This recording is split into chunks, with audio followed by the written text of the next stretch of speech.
morning, everybody. It is Ruthie Rocks, and it's another day in paradise. And I just got home from the gym, so I am going to have a special show this morning.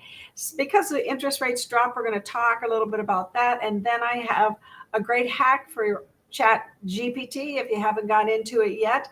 There's a lot of classes going on in the internet right now about it, how you use it in real estate, so on and so forth. I've got another hack I don't know if you saw.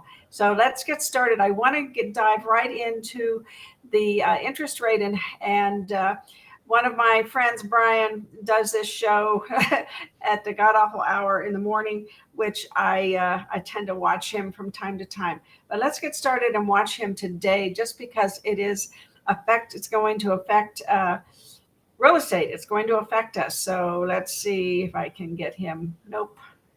Well, maybe that might be better. No, that might. Let's do it like no.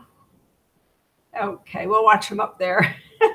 Hang on, everybody. Here we go. I'm going to put myself on mute, and we're going to watch Brian talk about the interest rate drop and what's going on with the real estate market across the country. On regional banks and people rushing to get into the top four banks. And hopefully the hope is that has been reduced down to nothing. That would be the potential best case scenario. There's belief that we're still going to have maybe some more fallout, and we just don't know right now. Okay, so what's happened with housing? And then I've got a housing market report to go over from Housing Market Tracker, rather, from Housing Wire, which they put out earlier this morning. So that's good. All right, so usually we talk about the 10-year at the end of the show. I'll just talk about the 10-year right now. 10-year drop Friday. We saw the 30-year drop down to 6.75 on Friday. Okay, so when the 10-year dropped Friday, as this news was breaking, and it dropped very quickly as this news broke, the 30-year ended the day at 6.76, our lowest read in weeks. Okay, so we know that when the 10-year drops, the 30-year is going to follow. The 10-year right now, this is a huge drop in one day. Okay, so we're back down to 3.499. We're back down to 3.5%. We were just at 4% last week. This is an enormous drop, very uncommon for the 10-year to move this much. We know that when we've been down to 3.2 in recent memory, or 3 point, in the last month, what's our range been here? Let's see if we can get that up. So, yeah, so when we get down to that 3.4, I'm sorry, is this giving me what I want here? Let's go to 3 month on the 10-year. Yeah, we haven't gotten down to 3.2.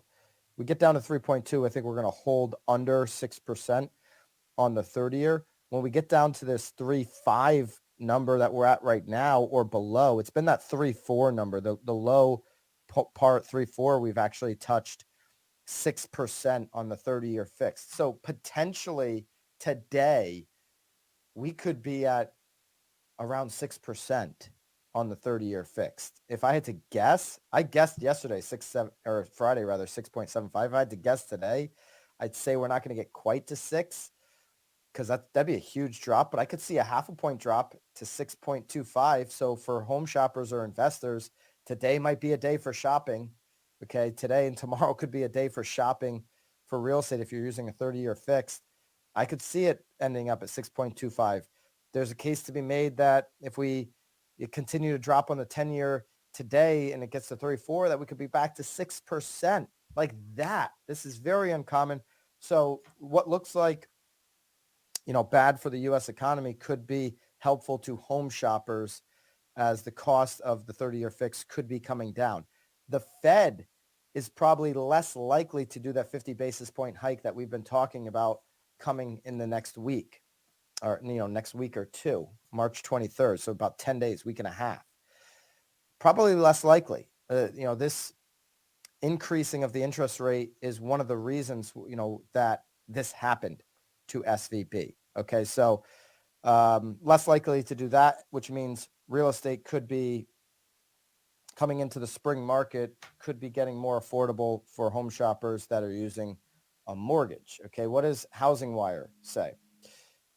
Mortgage rates fall after the SVB failure. Last week was wild, obviously not just for housing, but for everything that we just talked about. Okay, we know that the purchase application data rose 7%. This week, it's definitely going to go up. We're still down 42%. Here's the weekly inventory update. Okay, so this is where we are at from last week. We were knocking on wood here in the comments, like, please, let's let inventory go up this week. We finally need it to go up. Weekly inventory fell, though, again in the last week. 6,201 homes, and new listing data is down noticeably from last year, which was different than last week. Okay, so going to just skipping through to inventory. These charts are down below for you. Here's your Altos inventory update. You see that we continue to fall. Obviously, the weekly inventory change from March 3rd to March 10th fell from 418 to 412,000 available units across the country. Same week last year, we actually rose. So this was the week, last week was the week last year where we had a rise in inventory. So we haven't hit, or we don't know if we've hit our bottom yet. Obviously, we fell again last week. So will this week be the bottom? I don't know. Last week, this time last year was the bottom. 240,000 went up to 247,000. Okay. Active listings in 2015 were 960,000. Okay. So for those that say, wow, inventory is way up right now, 960,000 versus the 412,000 today. Okay. So that's less than half of the 960,000 in 2015. Okay. Last week, here we have the year over year new listing data. And you can see that 2022 was at 60,000 for new listings. We're at 51,453.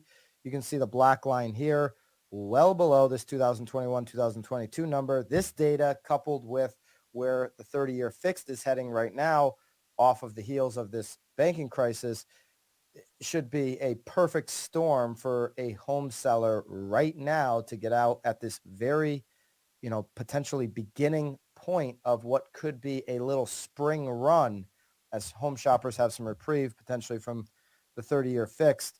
And before the inventory really hits the market, now could be an opportunity to be that one listing out there that gets just a ton of activity. Okay, so there's your inventory update. I'm sure we're going to have a lot more to talk about this week in the banking world, and we're going to see, what else happens. So this is, again, the gravity of this is like 2008. How it relates to housing is nothing like 2008. You actually see that this has helped housing. I don't want to go out there and say, hey, look at it, look at that. Big win for everybody in real estate. You're going to have a boom this week. This is just what's going on. Okay, this is reminiscent of the real bubble of the last 10 years, which was this tech investing bubble where these investors went out and really got over their skis on how they were going to invest in these tech startups. And you saw two recessions last year, tech and housing. Housing was created by the Fed, who said they wanted to reduce the cost of home prices because it was their best tool to fight inflation. And you saw a tech recession because they didn't have this free money to continue to pump into startups. I want startups to have investments, and I want startups in this country. But that was the biggest bubble of the last 10 years. And this Silicon Valley bank collapse certainly shows us that. Okay. We'll continue to watch what the 10-year does today. We'll see what happens down below. Make sure you grab our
Here we go. We're going to listen to this ChatGPT hack, and then I will be off to the office, and I will see you Wednesday, and we'll do the market report for Las Vegas at that time.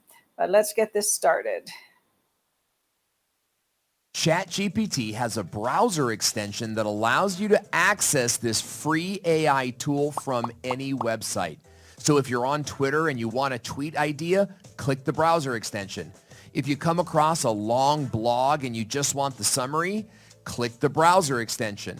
Or maybe you're in your CRM and a customer gives you a sales and get a productive response. I'm going to show you how to. ChatGPT has a browser extension that allows you to access this free AI tool from any website. So if you're on Twitter and you want a tweet idea, click the browser extension. If you come across a long blog and you just want the summary, click the browser extension. Or maybe you're in your CRM and a customer gives you a sales objection, you can go right to ChatGPT and get a productive response. I'm going to show you how to get started. Just log on to the internet and go to any Chrome browser window. Then navigate to the address bar and type in Chrome Web Store. Click on the Chrome Web Store. In the search bar, type in ChatGPT and then scroll down to the ChatGPT Chrome extension. Click on the blue button up here to install the plugin. Once it's been installed, you'll see it say remove. Now, once it's installed, the browser plugin should appear up here, but you might not see it. So if that's the case, click on this extensions button here and then scroll down until you find ChatGPT. I've got it right here. And then highlight the pin button. That will cause ChatGPT to appear right here. Now let me show you how to use it. Let's say that you're on Twitter and you're going through your news feed and you want to think of something clever to tweet. Just hover right over to the ChatGPT browser and click it. Immediately, ChatGPT will open up in a new browser window and you can type in your request. Immediately, ChatGPT will spit out a couple of ideas that you can copy and paste and use immediately. Now, notice up here in the upper left-hand side, a record of all my previous ChatGPT searches appear on the left-hand side. You can trash them here, and you can also edit them for easy access to find later. For example, I wrote this video using ChatGPT. That's how I roll, baby. All these tweets are pretty good for what I'm looking for, and my objective here is not to spend a lot of time. But I can always regenerate my response, or I can ask for revisions. And there you have it. I've got a couple of tweets written out in the voice of Samuel L. Jackson, and I just have to go with number 3. So I'm going to go ahead and copy that. I'm coming back to Twitter, and I'm going to first grab a GIF of Samuel L. Jackson. Let's just go with this one here. I'm going to paste the tweet here, and I'm going to make a couple additions so it plays better in the newsfeed. And so this is perfect, so I'm just going to click tweet, and I'm going to let it ride. Now, let me show you another way to use the plugin. Let's say that you're going to write a blog about your business, whether you're in apartment investing, business coaching, or maybe even buying a home. But maybe you've got writer's block and you want to come up with a few ideas. You can simply hover over to the ChatGPT Chrome extension, click it, and write in your prompt. Now, once ChatGPT has given you a few ideas, you can either take those ideas and start writing, or you can even ask for more information like this. And boom, ChatGPT has written the entire blog for you. And you can even go further by asking ChatGPT to rewrite the blog for you, optimizing for any given keyword. But that's not the point of this video. So simply copy the text that you want to use, go back to your blog, paste without formatting, and boom, you've got your blog finished for you.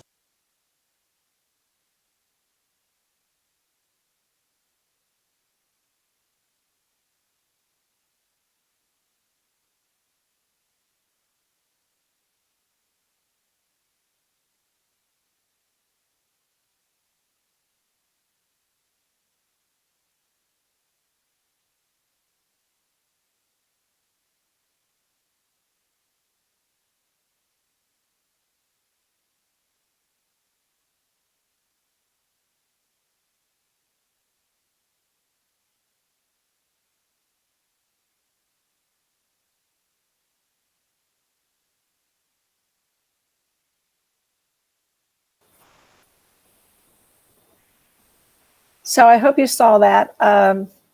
The video was acting a little strange, so it looks like it was okay on Facebook, but I will post that video anyway, in case it got wonky. Anyway, so the basic hack that you want to know is that there's an extension there that makes it really easy to copy and paste into a particular browser. And he shows you also how to take a blog and shorten it, like how do I buy a home in Las Vegas, for instance. And the next hack he has is how to make a keyword rich. So we may get into that this week if I have time to watch it. I intend to create a little half-hour how do you use ChatGPT for your real estate needs. However, I want to wait to see some more, educate myself a little more so that there's more robust information for you. Anyway, I will see you all Wednesday, and we'll see what's going on in the market. We'll see, we'll have an idea of how the interest rates are, if they're going to stay where they are, if they're going to go back up again, exactly what's going to happen. It's an exciting time. Hopefully, you all are prepared. I will see you Wednesday. Got lots to tell you. And class, don't forget class. Sign up for the class, Cybersecurity with Kane.